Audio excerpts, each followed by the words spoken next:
मनोज तिवारी ने कहा कि विपक्षी नेता हिजड़े नामर्द।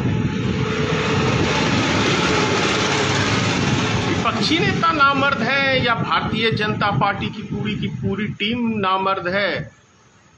चलिए इस पर प्रकाश डालते हैं।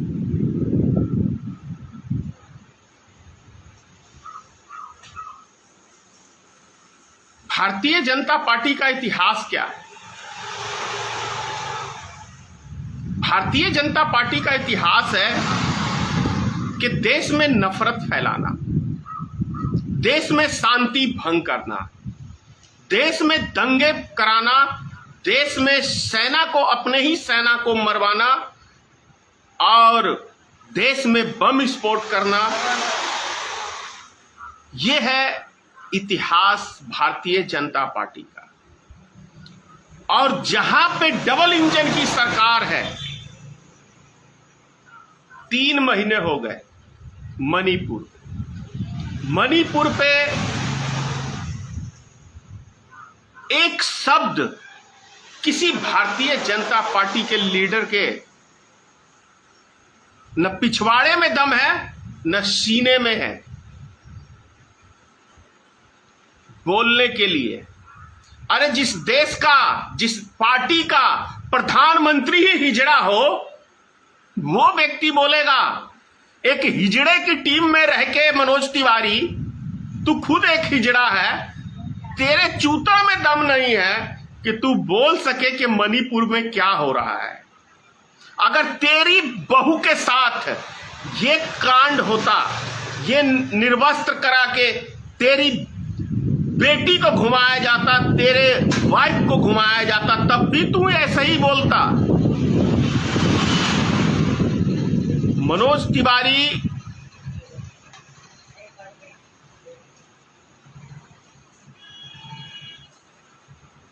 सिस्टम समझ,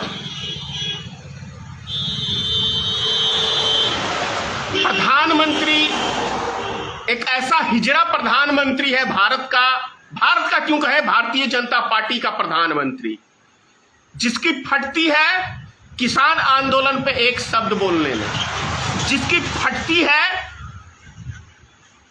एनआरसी के मुद्दे पे बोलने में, जिसकी फटती है महिला पहलवानों को जो 1.5 महीने धरने पे बैठे थे उस पे बोलने पे, जिस प्रधानमंत्री की गांड फटती है मणिपुर पे बोलने पे, तो तुम शेर हो।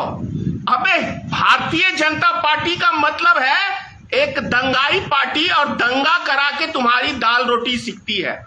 और जब मुद्दे की बात आती है, जब तुम फंस जाते हो, जब तुम्हारी फटने लगती है, तो दुम दबा के तुम्हारा प्रधानमंत्री भी मैदान छोड़ के, पार्लियामेंट छोड़ के भागता है, और तुम भी भागते हो, और तुम्हारी गोदी मीडिया भी भागती है। यही है भारतीय जनता पार्टी का इतिहास। और खास तौर से जब से मोदी आया है, तब से भारत में एक हिजड़े की फौज खड़ी की है, और जितने गुंडे, मवाली, माफिया, उनकी फौज, जितने भारत में लुटेरे, डकैत, उनकी फौज खड़ी की है तुमने। और करा क्या है? देश के सारे भ्रष्टाचारियों को भारतीय जनता पार्टी में शामिल करने का काम किया। और क्या किया है? इसके अलावा कोई काम किया है तो बोलो। मणिपुर 6000, तुम्हारे ही सरकार ने कहा है सुप्रीम कोर्ट के अंदर कि 6000 केसें दर्ज की गई हैं। किस मुद्दे पे? पता ही नहीं है। भारत के इतिहास में शायद ही ये घिनौनापन किसी सरकार में आया होगा कि महिलाओं को निर्वस्त्र करके घुमाया गया है और उसका यौन शोषण, रेप किया गया है, उसके गुप्त स्थान पे उंगली की गई है। गलत मतलब तुम तो बेशर्मों की एक सरकार हो जिसने शर्म, लिहाज सब चीज बेच के बैठे हो गद्दी पे।